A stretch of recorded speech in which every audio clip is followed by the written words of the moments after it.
Well, hello there. Come on in. I'm Chris Brown. I'm your humble chimney sweep.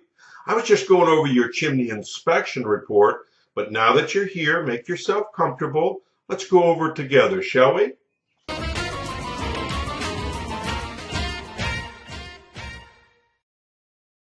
Okay, now let's take a look at the inspection report and see how it reads out.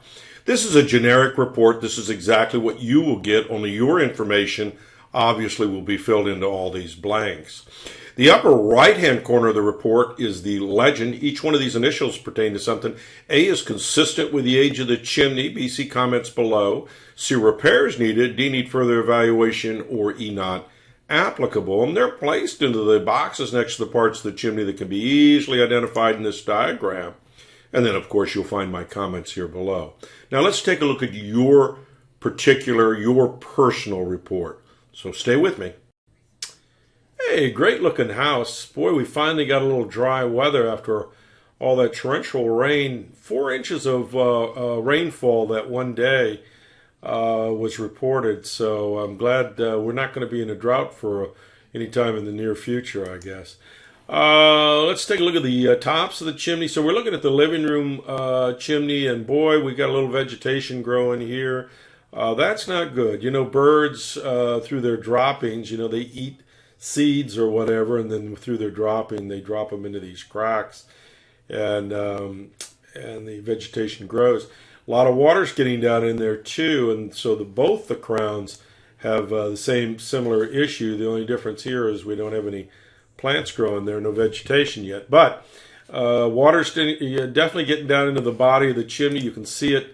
Let's shoot down to the living room fireplace. You can see the effervescence or the water stains in here, and that's from those years of that chimney being cracked up there. In the living room fireplace, and that's what we're looking at here, dampers working well, no problem with the flue system.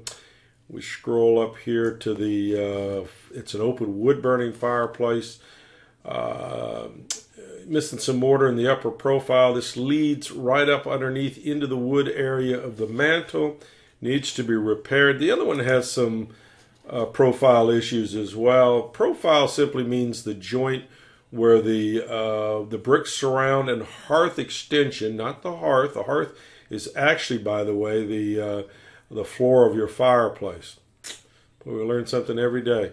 Hearth extension is the hearth that extends into the room. Just in case that ever comes up on a quiz show, you will win the $1 million, and you can split it with me, by the way.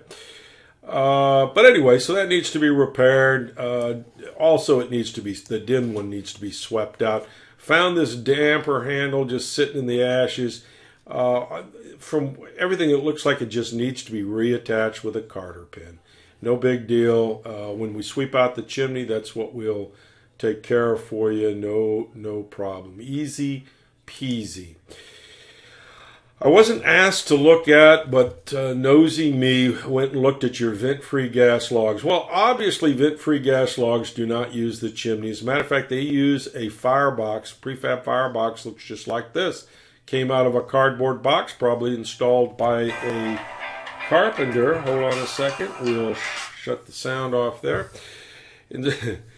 Installed by a carpenter, and so there's no chimney to it, right? But this particular one has a little bit of a guard here or hood here to deflect the heat away. I ran those logs out of curiosity for about 15 minutes, and that wood mantle got as hot as a firecracker. Can't be. There's a clearance. Those gas logs are about 10,000 BTU. You need about 20 inches, 28 inches of clearance from the top of the opening of the fireplace to the wood mantle, and you got about 6 inches. So you need a hood like this. It probably came with the set. I don't know why it's not there. It's a fire waiting to happen. Get your trusted plumbing inspector, Gary Crabtree, to comment about that when he comes to look at your house, and that would be great. Any other questions for me? That's probably Gary on the line for me. Give me a call, 704-526-6348. You can always email me at chris@affordablesweep.com. Thanks.